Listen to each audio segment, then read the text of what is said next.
Good evening friends. तो आज शुरू करते हैं।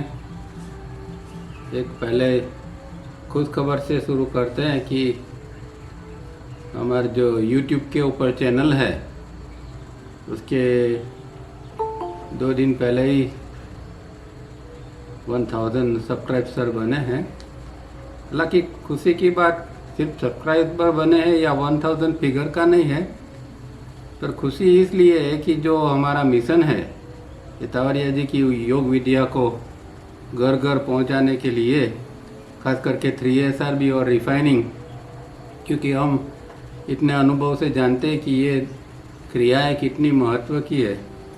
चाहे किसी को स्पिरिचुअल इंटरेस्ट हो या ना हो, पर कम से कम ये 2 चीज़ करे तो उसका जीवन आसान हो जाए, बहुत सारी तकलीफ़ें कम हो जाए शारीरिक मानसिक स्तर पर। तो इसलिए ये जो काम है इसके लिए ये एक YouTube बहुत बड़ा प्लेटफॉर्म है। और खुशी इस बात की है कि इतने सारे लोग ये जो चैनल के ऊपर लेक्चर्स अपलोड करते हैं उसको सुनते हैं और उसमें से कुछ सीखने का भी शायद प्रयत्न करते हैं, क्योंकि अब तो करीब करीब 200 जितने वीडियोस अपलोड हो रहे हैं। 200 में कुछ कम है, तो कुछ समय में 200 वीडियोस अपलोड हो जाएंगे। और 2-2.5 साल से ये चल रहा है। और ख़ास करके आप लोग सब जो YouTube के पर तो बाद में जाता है, पहले तो हम ऑनलाइन के ऊपर ये करते हैं और उसके बाद में हम अपलोड करते हैं। तो जिन लोगों का ये इसके लिए जो इंटरेस्ट है, और मुझे भी इस काम के लिए फिर एंगेज रहना पड़ता है, पढ़ना पड़ता है, सीखना पड़ता है, और मेरी भी समझ दिन ब दिन खुलती जाती है। तो ये सारी चीज़ें इस माध्यम से हो रही है, इसीलिए खुशी है। और भगवान की इच्छा होगी तो और साथ में मिलके ये करेंगे। एक ही हमारा ये है कि ये तावरिया जी की विद्या जो है जितनी, क्योंकि फ्यूचर की जो पीढ़ी आने वाली है, इसलिए हम तो काम कर रहे हैं कि क्योंकि तावरिया जी का टीचिंग जो है वो समझना इतना आसान नहीं है।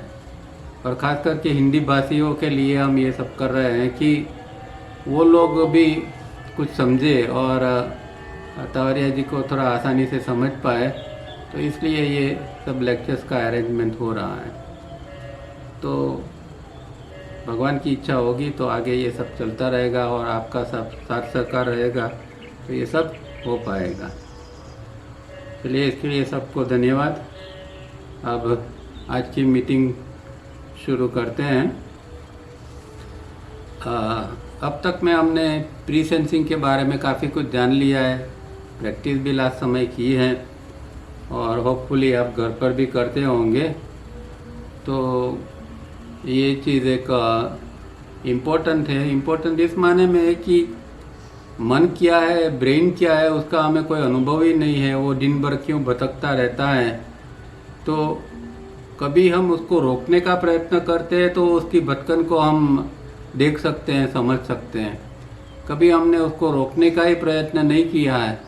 तो प्री सेंसिंग में हम इतना ही करते हैं, इतना एक अनुभव मिलता है कि जितना उसको रोकने का प्रयत्न करते इतना और ज़ोर से भागता है, कुछ ही क्षणों में भागता है।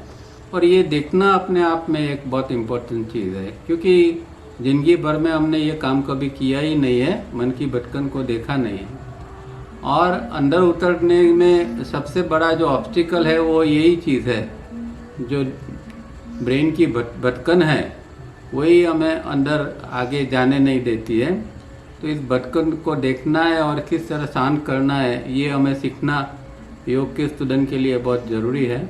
और इसके लिए प्री सेंसिंग हमें काफ़ी मदद करता है। तो आज भी लास्ट 5 मिनट के अंदर उसकी प्रैक्टिस करेंगे ताकि और आपको अच्छी तरह उसका अभ्यास हो जाए। पहले तो 4th मीटिंग पढ़ते हैं जो लास्ट टाइम से हमने शुरू किया था। 4th मीटिंग 28 सितंबर 1984 से में उन्होंने जो चालू किया था, उसमें हमने ब्रेन फॉर्मेशन और ब्रेन मैकेनिज्म के बारे में देखा था कि ब्रेन किन कौन चीज़ों से बना है और थिंकिंग प्रोसेस के अंदर क्या क्या चीज़ का हम उपयोग करते हैं। तो ये फॉर्मेशन और मैकेनिज्म देख लिया था। और लास्ट टाइम ये एक लाइन हमने पढ़ी थी, if there is or are no identical memory patterns there is no recognition and we ask what is it. तो ये जो हमारा पूरा संसार है उसकी जान पहचान है खाली मेमोरी के लिए। हम एक दूसरे को दोस्त कहते हैं, दुश्मन कहते हैं, जो कुछ है संसार, हस्बैंड वाइफ है, इवन यहाँ तक कि भगवान, जिसको हम भगवान कहते हैं, उसके जो पहचान है, ये सारी चीज़ जो है वो मेमोरी के ऊपर ही है। और जब ये मेमोरी कोई चीज़ की नहीं होती है तो हमें अंदर एक प्रश्न उत्पन्न होता है कि ये क्या चीज़ है। जैसे खास करके बच्चों के अंदर ये चीज़ होती है कि जब बच्चा नई चीज़ देखता है तो उसके अंदर ये प्रश्न उत्पन्न होता है, फिर उसके अंदर धीरे धीरे ये मेमोरी पैटर्न सेट हो जाती है, फिर वो समझने लगता है हर समय। तो ये मेमोरी पैटर्न से ही सारा संसार है, सारी दुनिया है, सब कुछ जो कुछ है वो मेमोरी पैटर्न के ऊपर है। और इसीलिए अध्यात्म के अंदर ये मेमोरी पैटर्न, जिसको हम संस्कार भी कहते हैं, अगर शास्त्र की भाषा में कहना है तो संस्कार। तो संस्कार निवृत्ति के ऊपर शास्त्रों में क्यों इतना भार दिया है कि अगर ये मेमोरी पैटर्न नहीं रहेगी, ये संस्कार नहीं रहेंगे, तो हमारे लिए संसार भी नहीं रहेगा। संसार नहीं रहेगा इसका मतलब ये नहीं है कि जान पहचान खत्म हो जाएगी, पर उसके प्रति जो हमारा लगाव है इसके साथ में, तो वो लगाव जो है वो हमारा कम हो जाएगा। तो ये इसीलिए ये मेमोरी पैटर्न को ऊपर काम करना बहुत ज़रूरी है। After recognition, that is negative thought picture, they reach the forebrain, we call registration area. With recognition and memory patterns, typical emotional, sex and intellectual reactions are created as the individual last experience. अब जब memory pattern के साथ में जब एक negative picture अंदर बनती है, और नेगेटिव पिक्चर कब बनती है कि जब इनकमिंग इम्पल्स अंदर आता है और मेमोरी पैटर्न, ये दोनों जब मिलते हैं तो पिछले के हिस्से में जहाँ थैलेमस है वहाँ एक पिक्चर बनती है जो नेगेटिव थॉट पिक्चर होती है। और फिर वही नेगेटिव थॉट पिक्चर आगे जो हमारे 4 केंद्र है IESM, जिसको हम रजिस्ट्रेशन एरिया भी कहते हैं, तो रजिस्ट्रेशन एरिया के ऊपर जाती है। और वहाँ जो ये 4 केंद्र है, वहाँ इंटेलेक्चुअल, इमोशनल और सेक्स केंद्र है, वहाँ कुछ क्रिया घटित होती है, मतलब वो वहाँ ये चीज़ जो कोडेड थी वो डिकोड होती है, और डिकोड होते एक विचार बनता है, और जो विचार बनता है उसका व्यक्ति को अनुभव होता है। तो इस प्रकार की जो प्रक्रिया है वो विचार बनने के लिए बनती है। और जो नेगेटिव थॉट पिक्चर जो पीछे था वो अभी आगे आ गया, और IESM केंद्रों में, जब IESM केंद्रों के ऊपर रजिस्ट्रेशन एरिया में उसका रजिस्ट्रेशन होता है तो वो पॉजिटिव थॉट पिक्चर बन जाता है, जिसको हम अनुभव करते हैं। Remember, what ever that does not arrive at the registration area is not experience. अब ये इम्पोर्टेंट चीज़ है कि मेमोरी पैटर्न जो है वो अगर नई इनकमिंग इम्पल्स के साथ मिलती है तो वो चीज़ आगे नहीं जाती है, और उसका रजिस्ट्रेशन नहीं होता है, न विचार बनता है, न उसका अनुभव होता है। तो कई बार ऐसा होता है कि इनकमिंग इम्पल्स तो अंदर आ जाता है, पर time sir at the time जो मेमोरी पैटर्न, जो आइडेंटिकल मेमोरी पैटर्न है वो निकलनी चाहिए, वो नहीं निकलती है।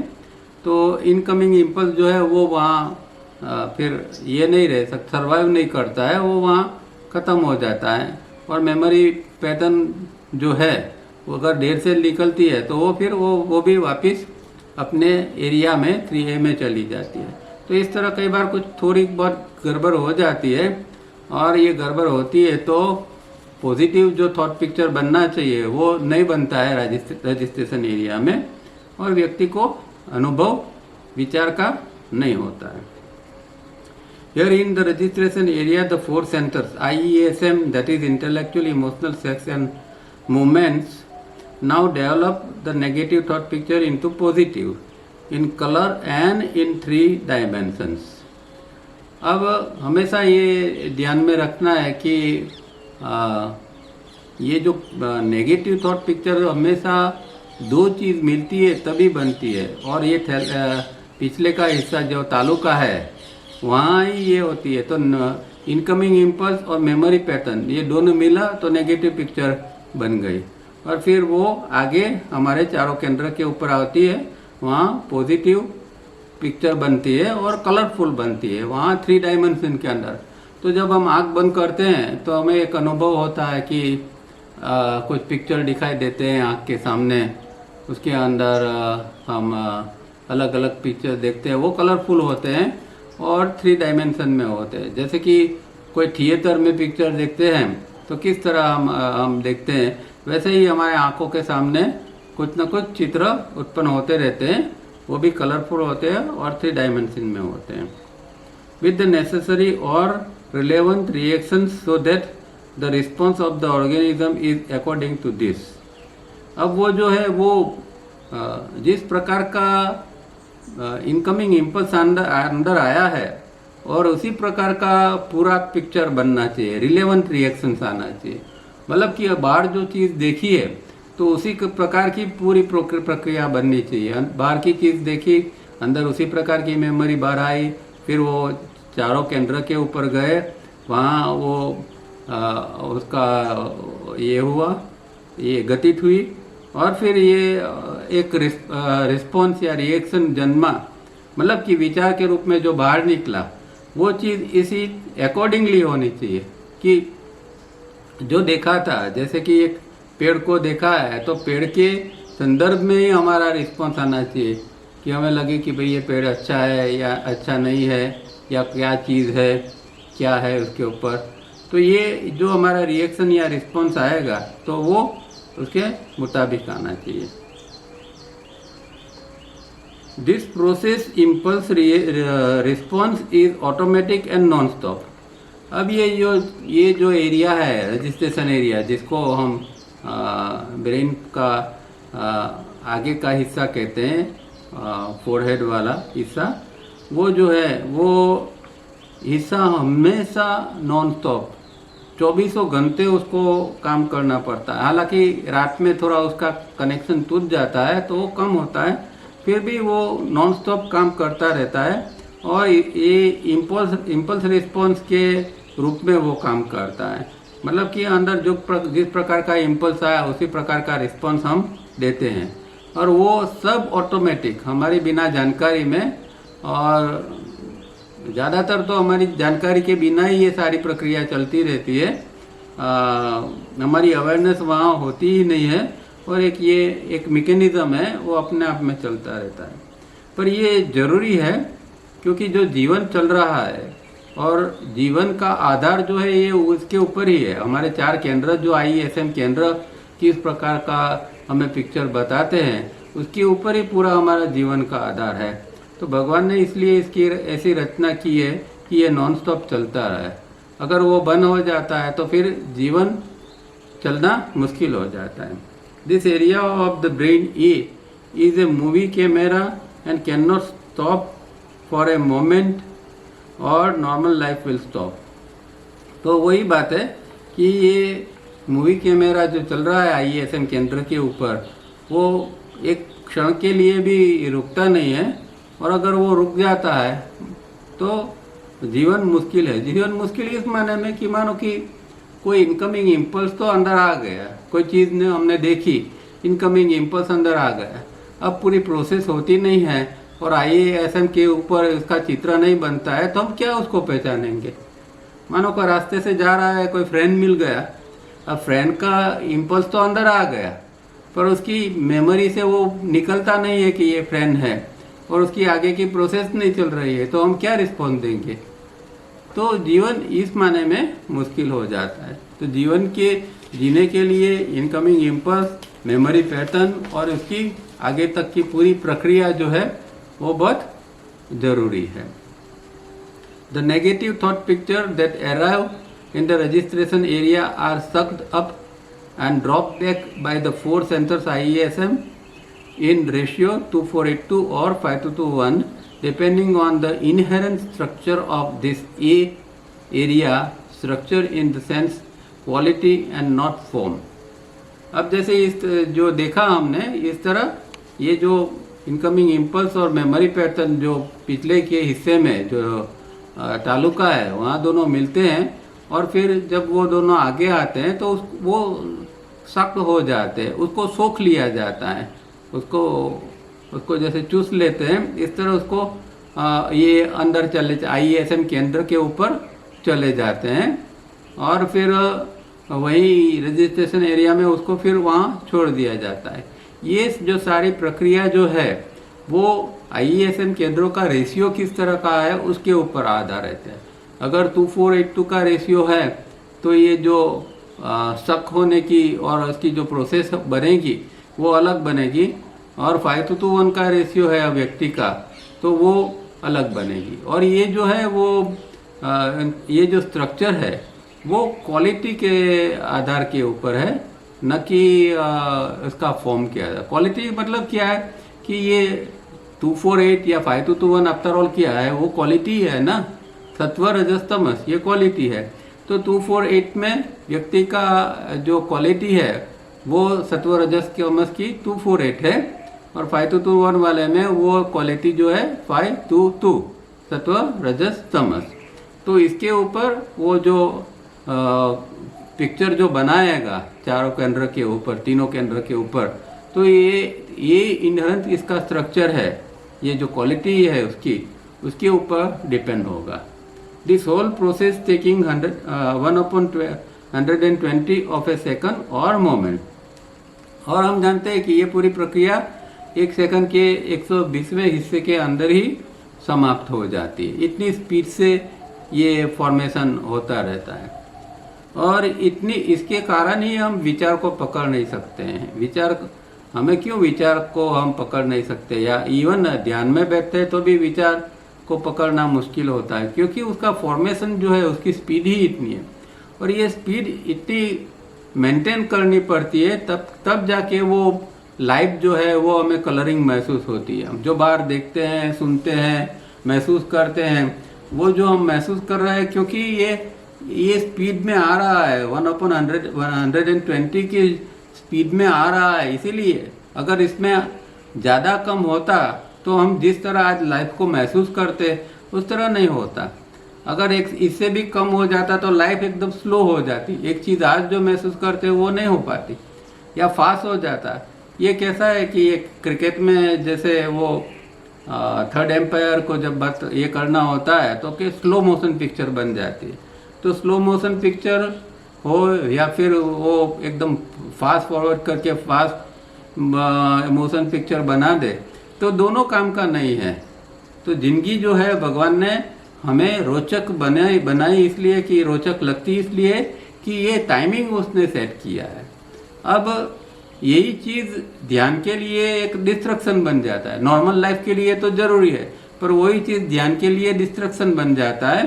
तो ध्यान के अंदर फिर हमें उसके ऊपर काम करना पड़ता है और उसको और स्लो करना पड़ता है, ताकि हम विचार जो है वो हमें परेशान न करे।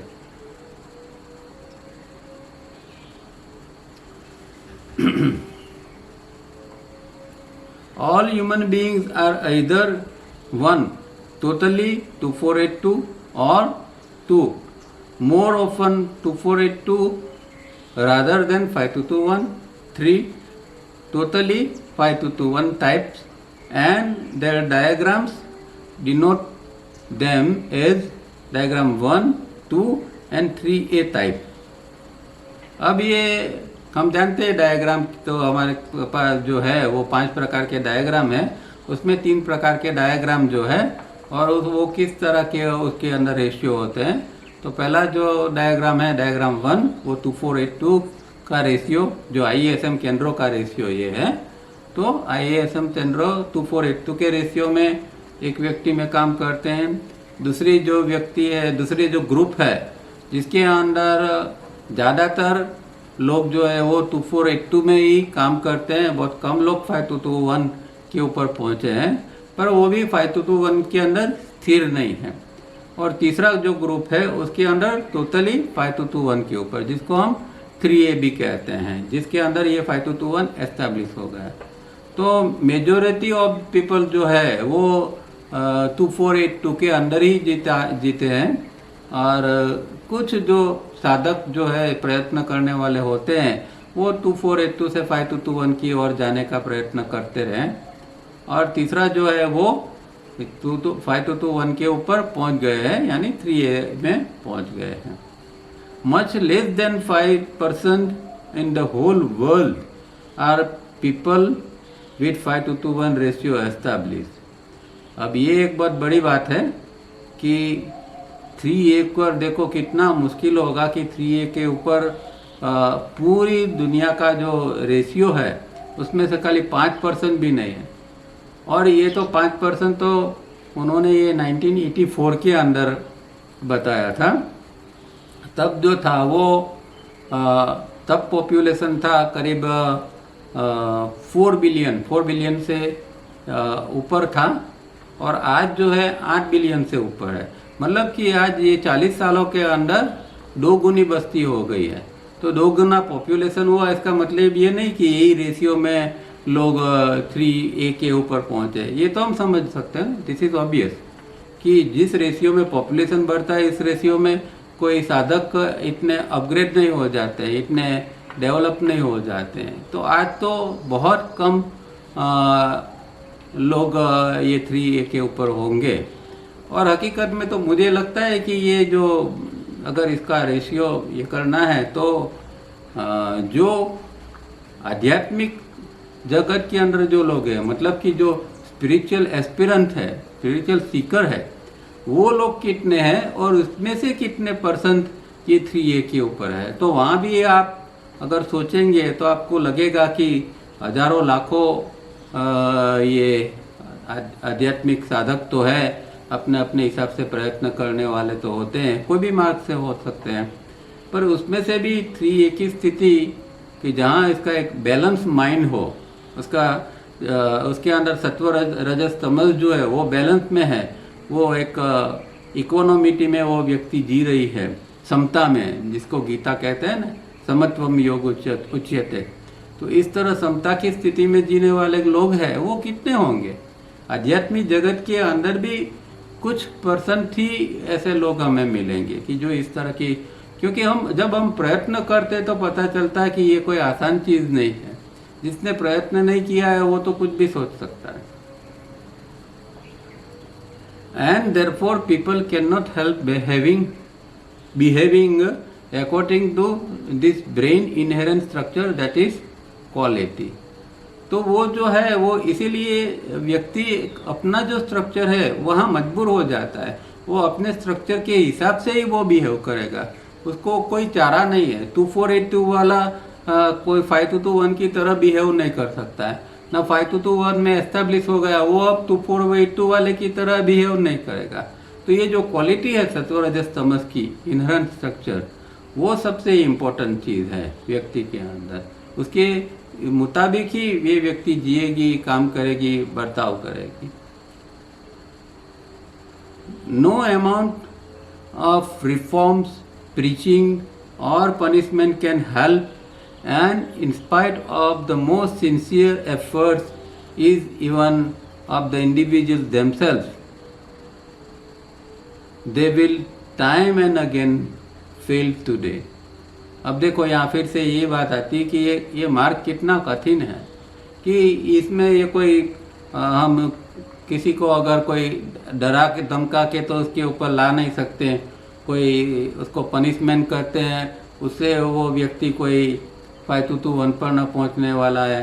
ना कोई उसको प्रीचिंग करेंगे, कोई रिफॉर्म्स करेंगे, कुछ क्रांति की बात करेंगे, उससे ये कुछ नहीं होने वाला है। और जो लोग सिंसियर है और अपने आप में काम करते हैं, प्रयत्न करते हैं, वो लोग भी जानते हैं कि कभी मुश्किल स्थिति आती है तो वो लोग भी नीचे उतर जाते हैं। जो 5221 के नज़दीक होते हैं, अच्छे साधक होते हैं, वो भी कभी कभार ऐसी स्थितियों के अंदर थोड़े नीचे उतर जाते हैं। तो ये इतना मुश्किल है, इसीलिए कहते हैं कि individual themself they will time and again fail totally. तो यहाँ फेल हो जाते हैं, बार बार साधक को प्रयत्न करना पड़ता है, वो फेल होता है, फिर उठता है, फिर प्रयत्न करता है। इस तरह धीरे धीरे करके वो स्थिरता के प्रति जाता है। ये एक हमारा जो स्ट्रक्चर है अंदर, ये जो सत्व रजस तमस का जो एक रेशियो बन गया है, इसको दुनिया में सबसे मुश्किल चीज़ यही है कि ये रेशियो को हम चेंज कर दें। कोई चीज़ हमें इसके लिए मदद नहीं करती है। बाहर के साधन तो ठीक है, हम उसका उपयोग करते हैं, पर अंदर जब तक हमारे अंदर कुछ डिटर्मिनेशन और सिंसियर एफर्ट्स नहीं बनते तब कब ये स्ट्रक्चर को बदलना नामुमकिन है। टावरिया जी कहते थे कि ग्रेनाइट होता है, उससे भी ये कठिन स्ट्रक्चर है, इतना हार्ड स्ट्रक्चर है, ग्रेनाइट भी इसके आगे कुछ नहीं है। इतना ये स्ट्रक्चर हमारा हो जाता है और वो जन्मों जन्म की यात्रा के कारण इस तरह का हो जाता है। उसको धीरे धीरे बदलना पड़ता है। Arjun ask lord Krishna, my lord tell me what is it that drives a man to sin even against his will as if by compulsion. अब ये शायद टावरिया जी का ये फेवरेट श्लोक होगा, तो कई बार 2-3-4 मीटिंगों के अंदर ये प्रश्न और ये प्रश्न भगवान का उत्तर जो है वो हमेशा रखते हैं। तो सवाल यही है कि एक सामान्य व्यक्ति जो इस मार्ग के ऊपर चलने का प्रयत्न करता है और वो बार बार गिर जाता है, बार बार उसको वो चीज़ों के अंदर वो खींच जाता है, उसको वो जो करना चाहता है वो नहीं होता है।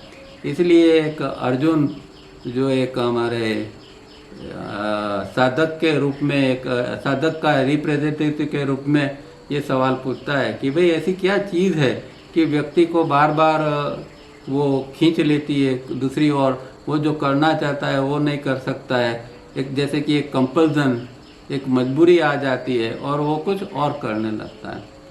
तो भगवान कहते हैं, ओ अर्जुन, द माइंड, टावरिया जी इसको ब्रैकेट में ब्रेन कहते हैं, द माइंड या brain of him who is trying to conquer is forcibly carried away in spite of his efforts by his tumultuous senses। ये स्थिति टावरिया जी 2482 को इसको कहते हैं, स्टेज 1। तो भगवान यही जवाब देते हैं कि जो अपनी ये जो है अपनी तूफानी इंद्रियों को जीतने का प्रयत्न करता है, वो बार बार वो इंद्रिया जो ऐसी है, तूफानी इंद्रिया उसको है कि बलपूर्वक उसको खींच के ले जाती है। तो यही जवाब है। और वही ये सवाल हम इस साधना की दृष्टि से देखें या ये रेशियो की दृष्टि से देखें तो ये सवाल यही आएगा, ये ट्राइंग टू कॉन्कर मतलब कि जो साधक जो है, जो 5221 की ओर जाने को प्रयत्न करने वाले साधक है, वो ट्राइंग टू कॉन्कर इसको कहते हैं, वो फोर्सिबली कैरीड अवे। वो लोग भी फोर्सिबली उसको जैसे कि खींच के कोई नीचे ले आता है। और ये हमारा सबका अनुभव होता है कि कभी कभी हम प्रयत्न करते हैं ऊपर जाने का, अच्छी तरह प्रैक्टिस करने का, माइंड को शांत रखने पर कहीं ना कहीं से कुछ ऐसा हो जाता है कि माइंड या ब्रेन हमारा डिस्टर्ब हो जाता है और हम जो नहीं करना चाहते हैं वो हमसे हो जाता है। कभी झगड़ा हो जाता है, कभी कुछ न बोलना को लोग बोल देते हैं, ऐसा होता है। तो ये चीज़ जो है ये यहाँ इसकी ये स्थिति बताते हैं। अब यहाँ दूसरी बात आती है। पहला जो था ए, उसमें हमने फॉर्मेशन और मैकेनिज्म देखा था। अब ये बी है, उसके अंदर वो इम्पल्स के बारे में बताते हैं।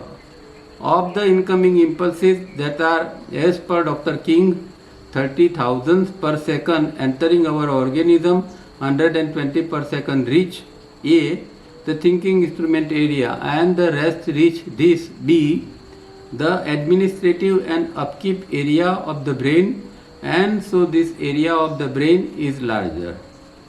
अब ये डॉक्टर किंग जो न्यूरोलॉजिस्ट थे, साइंटिस्ट थे, और उसके पास कोई साधन होगा, तो उसने देखा था कि जो ये इनकमिंग इम्पल्स जो है पर सेकंड में 30,000 हमारे बॉडी ब्रेन सिस्टम या ऑर्गेनिज्म के अंदर आते हैं, और उसमें से कुछ जो है वो ब्रेन की प्रक्रिया के लिए, थिंकिंग की प्रक्रिया के लिए जाते हैं, और बाकी जो है वो अंदर जो एक पूरे शरीर का जो संचालन करना है, एडमिनिस्ट्रेशन, और उसको अपकीप रखना है, मतलब उसकी सार संभाल रखना है, ये दोनों कामों के लिए कुछ इम्पल्सिस जो है वो उसका यूज होता है। तो 120 जो है वो हमारा थिंकिंग इंस्ट्रूमेंट मतलब कि जो ब्रेन का जो थिंकिंग प्रक्रिया है, विचार की प्रक्रिया है, उसके अंदर उपयोग होता है। तो इनकमिंग इम्पल्स 30,000 तो आ गए, उसमें से 120 जो हमारे ब्रेन में जाते हैं और वहाँ से वो विचार बनते हैं उसकी प्रक्रिया के अंदर, और बाकी जो है वो जिस तरह यहाँ अभी देखा हमने, एडमिनिस्ट्रेशन और अपकीप के लिए इस चीज़ों का उपयोग होता है, क्योंकि ब्रेन जो है वो एक बड़ा हिस्सा है उसका, और उसको अपकीप रखना, और उसके अलावा जो पूरे शरीर की जो सिस्टम्स है, सब जो फिजिकल जो सिस्टम्स है हमारे, circulative system, respirative system, digestive system, excretive system, या दूसरी जो एंडोक्राइन ग्लैंड सिस्टम, सब सिस्टम से उसको भी चलाना पड़ता है, उसको भी मेंटेन करना पड़ता है, उसको भी अपकीप रखना पड़ता है। तो उसके लिए भी इम्पल्सिस चाहिए। इम्पल्सिस मतलब कि एनर्जी, हम देखा ना कि स्मॉलेस्ट यूनिट ऑफ अमाउंट जो है उसको इम्पल्स कहा जाता है। तो जो एक एनर्जी हमारे अंदर आती है, इससे ये हमारा बॉडी ब्रेन सिस्टम हमेशा चलता रहता है। तो 30,000 आते हैं, 120 विचार की प्रक्रिया में जाते हैं, और बाकी के जो है वो और सार संभाल वगैरह में जाते हैं, मेंटेनेंस में जाते हैं, समझो कि the top soil of brain, mid brain left and right is common area, plus left mid brain below 2 to 20 millimeters deep, and minor brains along the spine at the location of throat, heart, solar plexus, base of spine and gonads. अब जो है ये इसके अंदर क्या क्या चीज़ ये होती है, तो एक तो जो है कि हमारा ब्रेन का उपला हिस्सा है, उसके अंदर जो मिड ब्रेन है उसके दो पार्ट होते हैं, एक लेफ्ट मिड ब्रेन और दूसरा जो है राइट मिड ब्रेन। तो वो हिस्सा इसके अंदर आता है, और वो कॉमन हिस्सा है लेफ्ट मिड ब्रेन का और राइट मिड ब्रेन का। और उसके अलावा जो है लेफ्ट मिड ब्रेन का 2 से 20 मिलीमीटर गहराई वाला जो हिस्सा है वो भी उसके अंदर कवर होता है। और तीसरी बात ये होती है कि हमारे जो चक्र है जो स्पाइन के साथ जुड़े हैं, यहाँ माइनर ब्रेन्स उसको कहा है। तो माइनर ब्रेन्स मतलब चक्र जो है, जो throat, heart, solar plexus, spine और गोनेट के अंदर, मतलब मूलाधार, स्वादिष्ठान, मणिपुर, ये सारे जो चक्र है, ये सारे चक्र माइनर ब्रेन्स है। वो भी ये पूरी प्रक्रिया के अंदर ये ब्रेन की जो सारी प्रोसेसेस है और ब्रेन को जो सपोर्ट करने वाली प्रक्रिया है उसके अंदर ये चीज़ भी इन्वॉल्व होती है। तो ये 3 चीज़ को मिला के ये पूरी ब्रेन की सिस्टम्स काम करती है। ब्रेन की मतलब body brain system. This minor brains have 2 sections, इधर लेफ्ट और राइट, और लोअर और अपर। तो हम जानते हैं कि हर एक चक्र है उसके 2 सेक्शंस होते हैं, और कहीं तो जो एक चक्र होता है अपने आप में उसके 2 पार्ट होते हैं। जैसे कि अनाहत चक्र है तो वो लेफ्ट और राइट साइड के ऊपर है, और विशुद्धि चक्र है वो एंटीरियर और पोस्टीरियर के रूप में है। दूसरा पैर के रूप में भी होता है, जैसे कि मणिपुर और कुंडली चक्र, ये एक पैर के रूप में है। मूलाधार स्वादिष्ठान को भी हम पैर के रूप में ले सकते हैं। तो इस तरह ये चक्र जो है वो इस तरह काम करते हैं। The left and lower connected to the sympathetic system of impulse response and the right and upper are connected to the parasympathetic system, the corrective system।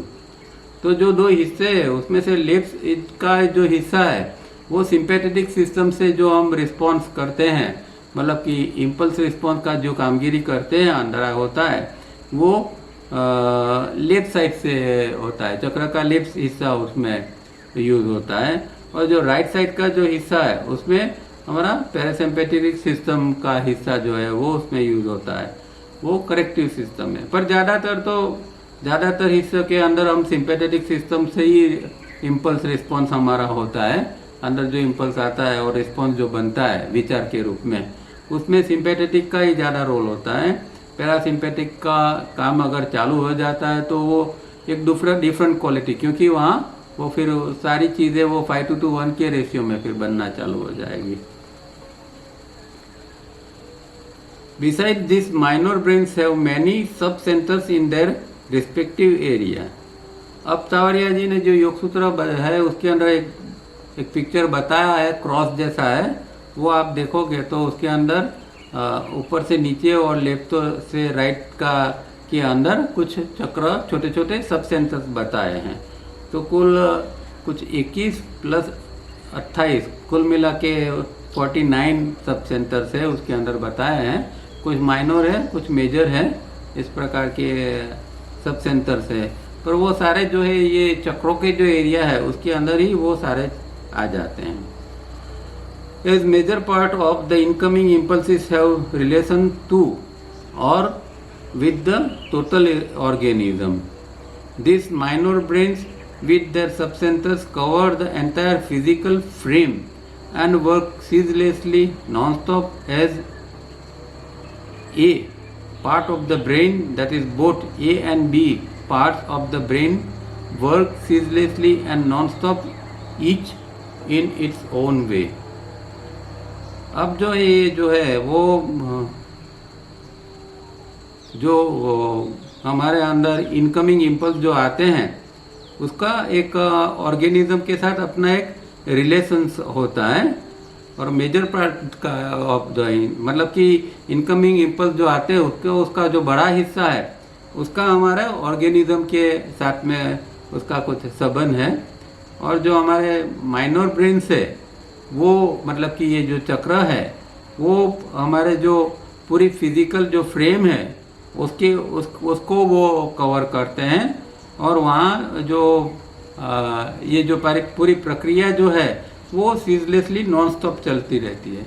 तो दोनों लेवल के ऊपर, एक तो ब्रेन के लेवल के ऊपर और ब्रेन में भी left mid brain right mid brain के ऊपर, या फिर एक थिंकिंग इंस्ट्रूमेंट ए कहा जिसको थिंकिंग इंस्ट्रूमेंट कहा है, और दूसरा जो है बी है वो एडमिनिस्ट्रेटिव और अपकीप एरिया। तो ये दोनों जो एरिया है उसकी जो कामगिरी है वो कांस्टेंट नॉन स्टॉप चलती रहे, क्योंकि वो हमारे सर्वाइवल के लिए ज़रूरी है कि चाहे हम रात में सो जाए या कोई भी हो, वो सारी प्रक्रिया जो है वो अंदर के अंदर चलती रहनी चाहिए, तब जाके हमारी हेल्थ अच्छी रहेगी और हमारी विचार प्रक्रिया जो है वो बननी अच्छी रहेगी। तो इन शॉर्ट ये जो है जो इम्पल्स अंदर आते हैं उसका काम ही यही है कि ये ए और बी दोनों को अच्छी तरह रखना है, और उसकी जो कामगिरी जो है वो सीजलेसली मतलब बिना रुके नॉन स्टॉप वो चलती रहे अपने हिसाब से, वो कामगिरी जो है वो चलती रहे, वो ये इनकमिंग इम्पल्स का काम है, अंदर आते हैं उसका। At night at the medulla, the link with head brain area is snapped in case of both A and B, and sleep is the result। अब क्या होता है कि रात को शरीर को आराम की ज़रूरत है, नींद की ज़रूरत है, क्योंकि नींद आएगी, आराम मिलेगा तो अंदर एक रिपेयरिंग का काम चालू हो जाएगा। जो हमारे जो सेल्स दिन भर में हम जो भागा भागी करते हैं, कामकाज करते हैं, तो बहुत सारे सेल्स टूट जाते हैं, उसकी जगह पर नया सेल्स का आना जरूरी है। तो ये सब रिपेयरिंग का काम, मेंटेनेंस का काम रात को होता है। पर अभी एक दिक्कत ये है कि ब्रेन रात को भी फुल एक्टिव रहेगा तो ये काम हो नहीं पाएगा।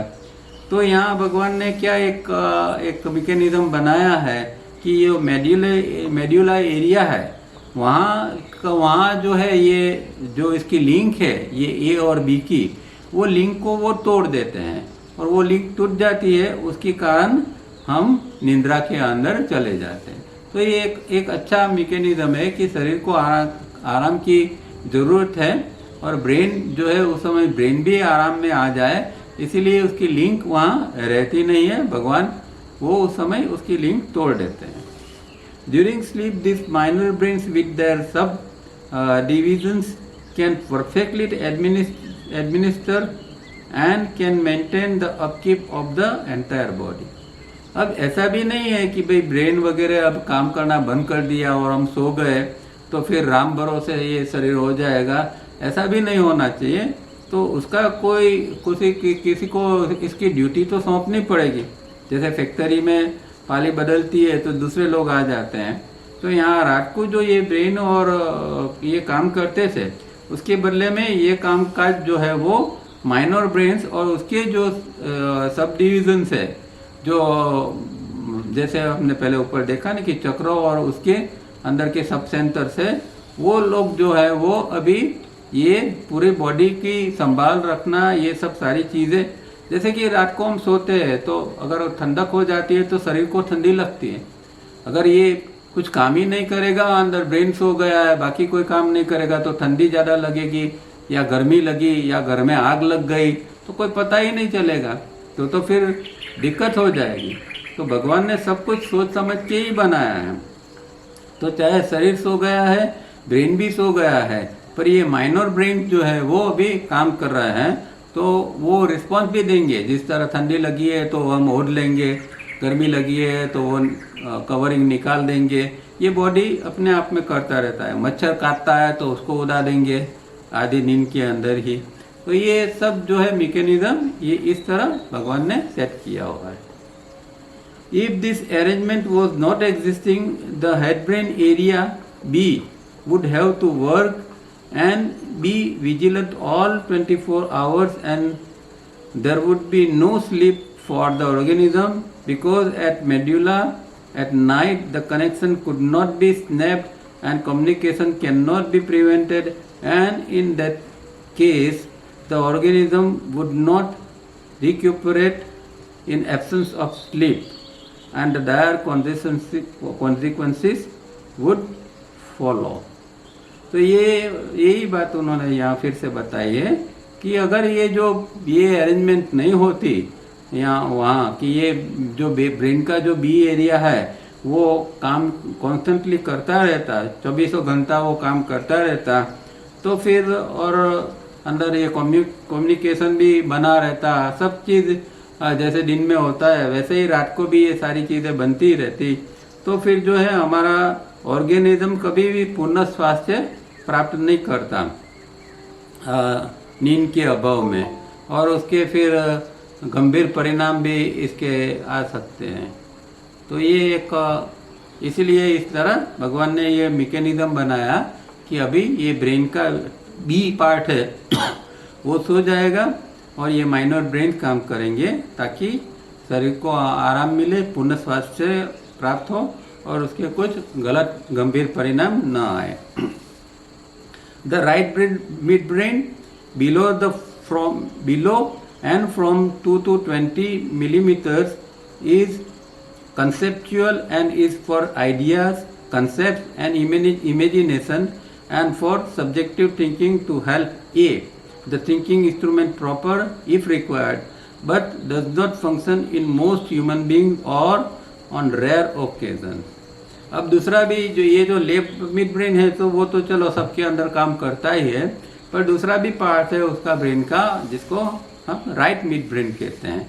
और ये राइट मिड ब्रेन जो है वो क्या है उसकी क्वालिटी है कंसेप्चुअल, मतलब कि चिंतन करने की, विचार करने की, जो अलग अलग हम आइडियाज़ क्रिएट करते हैं, अंदर क्रिएटिविटी हमारे अंदर जो है, जो लोग अलग अलग फील्ड में काम करते हैं, क्रिएटिव एरियाज के अंदर काम करते हैं, तो उन लोगों के अंदर ये राइट मिड ब्रेन का उपयोग करना पड़ता है। इमेजिनेशन, कुछ कल्पना करनी पड़ती है।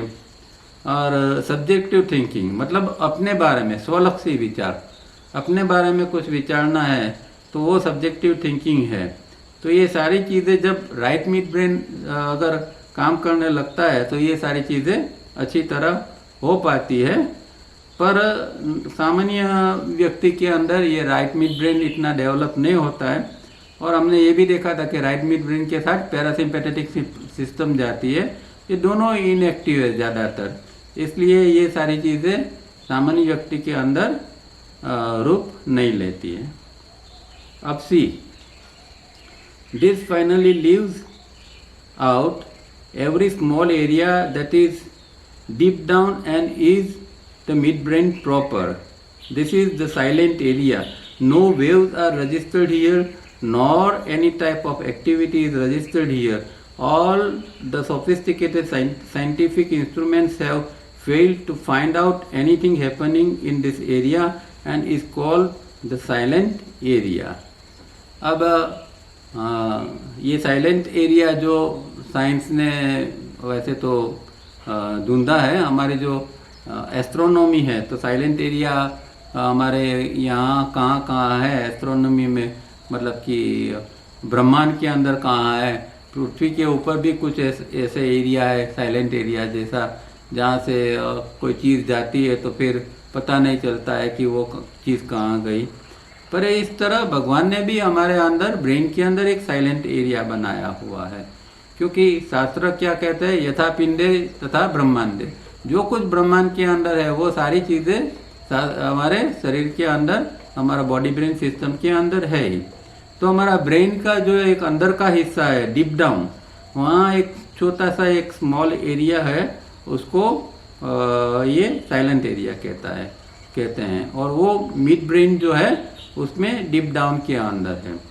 पर मज़े की बात यह है कि वहाँ ना कोई इम्पल्स पहुँच पाता है, वहाँ कुछ नहीं, ना कुछ रजिस्टर होता है, कोई साइंस के पास ऐसे इंस्ट्रूमेंट नहीं है कि जो वहाँ क्या चीज़ चल रही है, वहाँ क्या कुछ धड़कन कुछ है, वो कुछ भी समझ सके, ऐसा कोई अब तक हमारे पास इंस्ट्रूमेंट नहीं है जिसके बारे में हम साइलेंट एरिया को जान सकें। पर फिर भी एक बात यह है कि जो कुछ एक्सेस इम्पल्सिस होते हैं, जैसे कि ये 30,000 आते हैं तो सबका उपयोग नहीं होता है, तो कुछ इम्पल्सिस जो है ये साइलेंट एरिया में चले जाते हैं और वहाँ से फिर डिसअपीयर हो जाते हैं। तो इतना इसका एक काम है। बाकी साइलेंट एरिया, दूसरा ये है कि साइलेंट एरिया को तावरिया जी जो बिंदु के साथ भी जोड़ते हैं, मतलब कि जो हमारा डिवाइन फ्रेगमेंट की जो रहने की जगह है वो साइलेंट एरिया के साथ में ही है, तो क्योंकि बिंदु उसके साथ में है, और बिंदु जो है वो साइलेंट एरिया, बिंदु जो है वो डिवाइन फ्रेगमेंट का अपना घर है, अपनी सीट है, तो वहाँ ही ये साइलेंट एरिया है। तो कोई डिवाइन फ्रेगमेंट के साथ भी इसका रिलेशन हो सकता है, पर अभी कुछ पता नहीं है क्योंकि इसके ऊपर कुछ संशोधन हुआ नहीं है। This or rather such is the formation of human brain. A, the thinking instrument part is remotely same in animals and lower life on lesser scale. B, the administrative and upkeep part is same, but for the absence of right or upper parts of the minor brains and the absence of parasympathetic systems functions, and also show no sign of development of the right midbrain. अब जैसे भगवान ने हमें ये दो चीज़ दी है, एक ये थिंकिंग इंस्ट्रूमेंट है और दूसरा जो एडमिनिस्ट्रेटिव और अपकीप का पार्ट है। अब प्राणी जगत के अंदर भी ये दोनों चीज़ को उन्होंने बनाया हुआ है, वहाँ भी कुछ लेसर स्केल के ऊपर ये चीज़ रखी गई है, क्योंकि प्राणी जो है वो एक्चुअली हमारी तरह वो कोई थिंकिंग इंस्ट्रूमेंट का उपयोग नहीं करता है, फिर भी उसके अंदर भी कुछ प्रक्रिया चलती है। उसके अंदर भी जैसे कि वो एक प्राणी है, वो उसका दुश्मन क्या है, उसके लिए खाने की चीज़ क्या है, वो सारी जो चीज़ जो है वो जो समझ जो होती है, तो वहाँ उसका एक थिंकिंग इंस्ट्रूमेंट कुछ प्रकार से वहाँ काम करता है, और लेसर स्केल के अंदर हमारी तरह इतनी होशियारी से नहीं, पर कुछ हद तक वो काम करता है। और दूसरा जो पार्ट है एडमिनिस्ट्रेटिव और अपकीप, मतलब उसका भी जो बॉडी ब्रेन सिस्टम है उसको भी अपकीप तो रखना पड़ेगा, तो उसके लिए भी कुछ इंतज़ाम वहाँ किया गया है। पर वहाँ जो है वो उसके अंदर ये माइनर ब्रेन्स नहीं है, मतलब चक्र वगैरह नहीं है, या राइट ब्रेन नहीं है, और ये सारी चीज़ें नहीं है। तो इस मायने में और पैरासिम्पैथेटिक नर्वस सिस्टम भी उसके अंदर नहीं है, तो उस मायने में उसका कोई डेवलपमेंट नहीं है।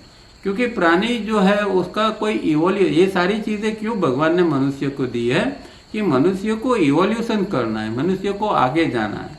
प्राणियों को कभी भी आगे जाना नहीं होता है। प्राणी का जीवन बस एक ही जीवन होता है, वो बना, खत्म हो गया, बात खत्म।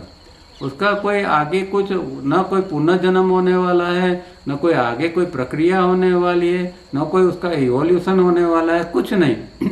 उसका जो मोमेंट के ऊपर उसका बॉडी ब्रेन सिस्टम ने काम करना बंद कर दिया, बस बात खत्म, वहाँ आगे और कुछ नहीं है।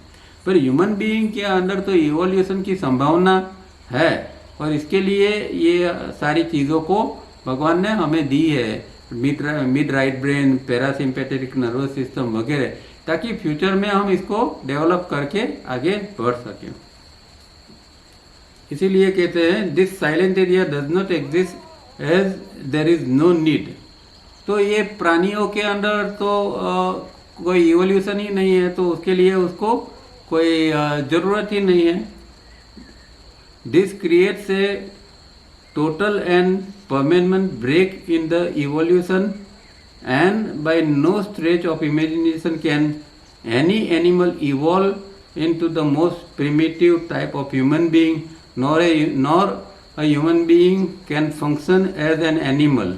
Darwin has now been proved wrong by science also. तो ये जो एक बात है कि भाई ये चीज़ें साइलेंस एरिया भी प्राणियों के अंदर नहीं है, ये सारी चीज़ें नहीं है, क्योंकि उसको कोई इवोल्यूशन के लिए उसके अंदर आगे की कोई प्रोसेस ही नहीं है। इसीलिए, और जो पहले जैसे डार्विन वगैरह जो थे, उन लोगों का क्या कंसेप्ट था कि भाई प्राणी से आदमी बना है। तो जैसे एक कंसेप्ट था कि बंदर थे, तो बंदर के अंदर से उसकी पूंछ धीरे धीरे करके घिस गई, और फिर वो सीधा चलने लगा और इंसान बन गया है। ये जो एक कंसेप्ट था डार्विन वगैरह का, तो वो तो टोटली गलत ही है वो कुछ। और आज तो साइंस के दूसरे जो सारे साइंटिस्ट हैं वो भी मानते हैं कि इस तरह ह्यूमन बीइंग आया ही नहीं है, पर एक ज़माने में इस तरह की भी कल्पना थी। तो ऐसा है नहीं, क्योंकि ये चीज़ें भगवान ने एनिमल किंगडम के अंदर तो दी ही नहीं है। अगर इस तरह कोई इंसान भी बन जाए तो भी क्या फ़ायदा, वो तो पशु की तरह ही जिएगा और पशु की तरह ही मरेगा। वो इवोल्यूशन इसका कैसे हो सकता है जब इसके साधन ही इसके पास नहीं है। तो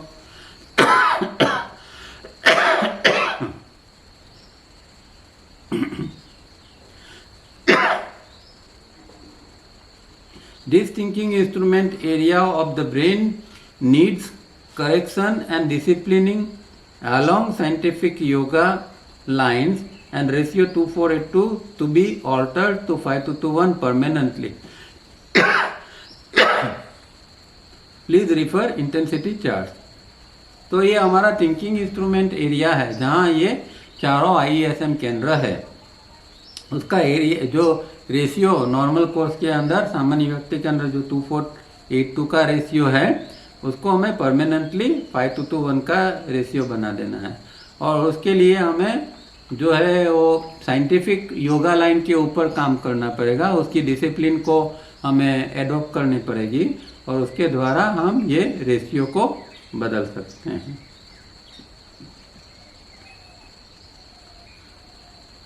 Unless this is done on scientific yoga line where parasympathetic system is also fully developed to function fully, no amount of preaching or punishment can help improve a human being, not even the so-called fire of symbolic hell. तो ये जो है वो scientific योग के द्वारा अगर हम काम नहीं करते हैं और पैरासिम्पैथेटिक सिस्टम वगैरह का हम डेवलप नहीं करते हैं और फिर उसका उपयोग नहीं करते हैं, तो कोई भी चीज़ हमें जो है वो डेवलप नहीं कर सकती। चाहे वो हम प्रीचिंग किसी प्रकार का कर ले, रिवॉर्ड या पनिशमेंट की बात कर ले कि ये भाई ये करोगे तो फ़ायदा होगा, ये करोगे तो नुकसान होगा, या यहाँ तक कि भाई जैसे कई शास्त्रों में कहते हैं कि भाई फायर ऑफ सिंबॉलिक हेल, तो नरक के अंदर जो अग्नि तपती है तो वो ऐसे भी धमकी देते हैं कि भाई ये सब नहीं करोगे तो नरक के अंदर जाओगे, वहाँ इस तरह की फायर से वहाँ अग्नि है और तुम जल जाओगे, मर जाओगे। तो इसी किसी प्रकार का पनिशमेंट या किसी तरह की इस तरह की धमकी जो है वो इंसान को बदल नहीं सकती है। न कोई कानून जो है वो पनिशमेंट का कानून है वो इंसान को बदल सकता है, क्योंकि ये स्ट्रक्चर बन गया तो बन गया।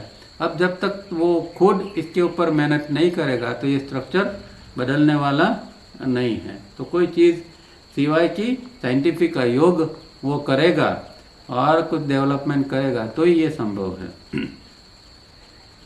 Scientific yoga AIIMS at the disciplining of A and B areas of the human being and making parasympathetic or the corrective system work fully and the ratio 5:1 anchored fully। तो ये जो दो हिस्सा है ब्रेन का, एक थिंकिंग इंस्ट्रूमेंट का और एक एडमिनिस्ट्रेटिव और अपकीप का, दोनों एरिया जो है हमारे अंदर वो जो है वो पैरासिम्पैथेटिक और या जिसको करेक्टिव सिस्टम कहते हैं उसके द्वारा हमें इसको डेवलप करना है। वो डिसिप्लिन से हमें उसके ऊपर काम करना है और फिर हमें तब जाके 5:1 का जो रेशियो है जो है ये IASM केंद्र का, वो फिर वहाँ हम इसको डेवलप कर पाएंगे।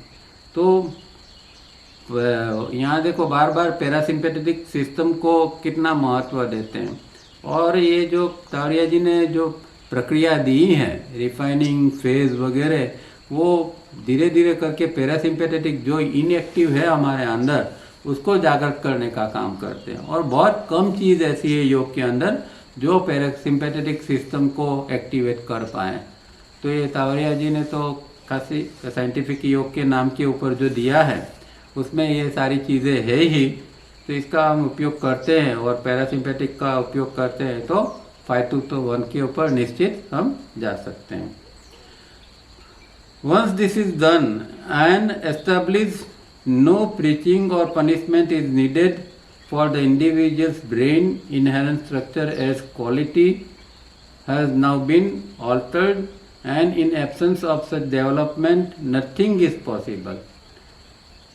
अब अगर ये चीज़ जो एक बार एस्टेब्लिश हो जाती है फिर इसको कोई चीज़ की बाह्य कोई डिसिप्लिन की ज़रूरत नहीं पड़ती है। वो अपने आप में ही समझदारी से ही वो व्यक्ति जिएगा, ना उसको कोई पनिशमेंट का डर बताने की ज़रूरत नहीं है, कुछ उसको प्रीचिंग करने की ज़रूरत नहीं है। वो अपने आप में उसके जो स्ट्रक्चर चेंज हो गया है, इनहेरेंट स्ट्रक्चर, उसकी जो क्वालिटी चेंज हो गई है उसके मुताबिक ही वो अब जीने लगेगा। और पर इसके अभाव में कुछ भी डेवलपमेंट, तो आपको याद होगा कि सतुज मतलब कि 3B का स्टेज डायग्राम 3B, तो 3B की स्थिति जो सतोरी के अंदर जो बनती है वो कभी भी बन नहीं पाएगा जब इस तरह का डेवलपमेंट नहीं होगा, अंदर 5:1 का डेवलपमेंट नहीं होगा, तो फिर आगे 3B का स्टेज कभी भी डेवलपमेंट उसका नहीं हो सकता है और वो फिर एक डिसइंटीग्रेशन की स्थिति, विघटन की स्थिति हो जाएगी। तो यहाँ रुकते हैं। ये जो है ये यहाँ तक कि हमने ये चीज़ों को देख लिया है कि ब्रेन और उसका फंक्शन किस तरह होता है। तो यहाँ रुकते हैं। पहले कोई प्रश्न है तो ले लेते हैं, बाद में 5 मिनट हम प्री सेंसिंग करेंगे और जिसके पास टाइम नहीं है तो वो लोग जा भी सकेंगे। तो कोई प्रश्न है तो पहले पूछ लीजिए, बाद में प्री सेंसिंग करते हैं।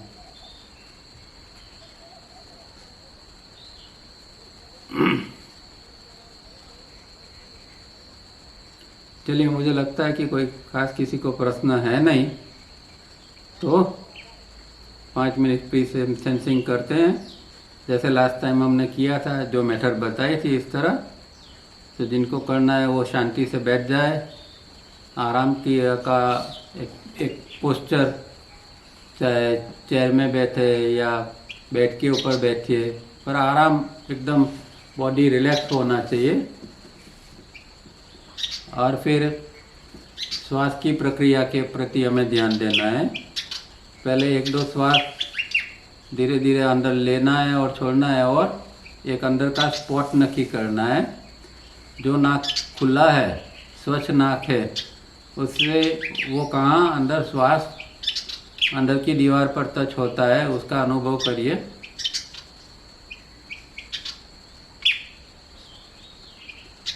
अब एक बार स्पॉट नक्की हो जाता है, तय हो जाता है, तो उसके बाद में हर श्वास के साथ हमें इन और आउट ये बोलते रहना है। जब श्वास अंदर जाएगा तो अंदर बोलेंगे इन, श्वास जब बाहर आएगा तब बोलेंगे आउट।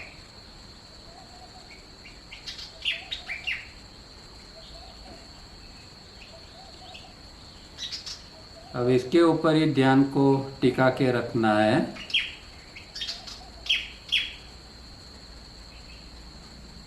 अवेयरनेस को मेंटेन करना है।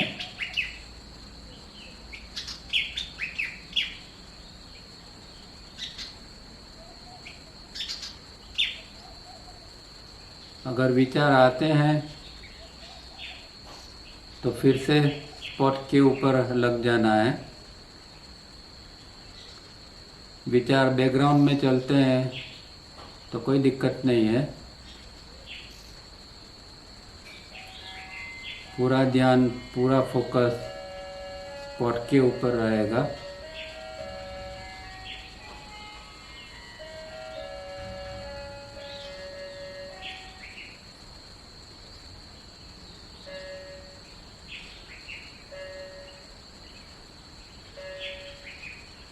अगर कुछ डिस्ट्रक्शन महसूस होते हैं तो एक शब्द का यूज़ करके वो डिस्ट्रक्शन का नोट कर लीजिए।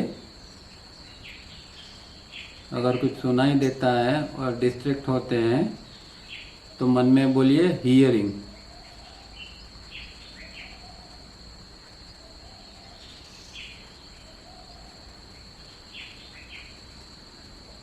अगर बॉडी को हिलाने की इच्छा होती है तो मन में बोलिए मूवमेंट, और फिर से फोकस हमारा स्पॉट के ऊपर ही रहेगा।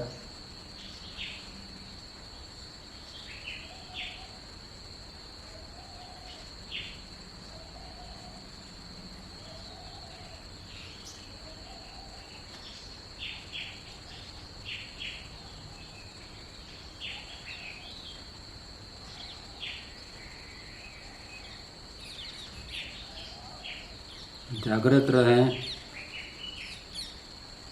विचारों में न आ जाए।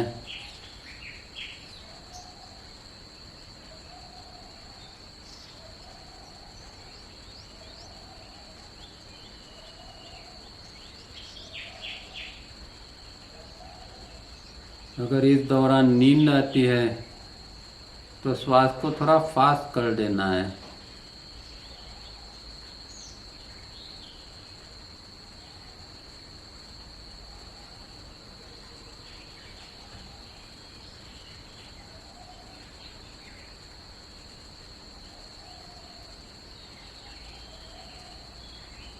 यहाँ ध्यान समाप्त करते हैं।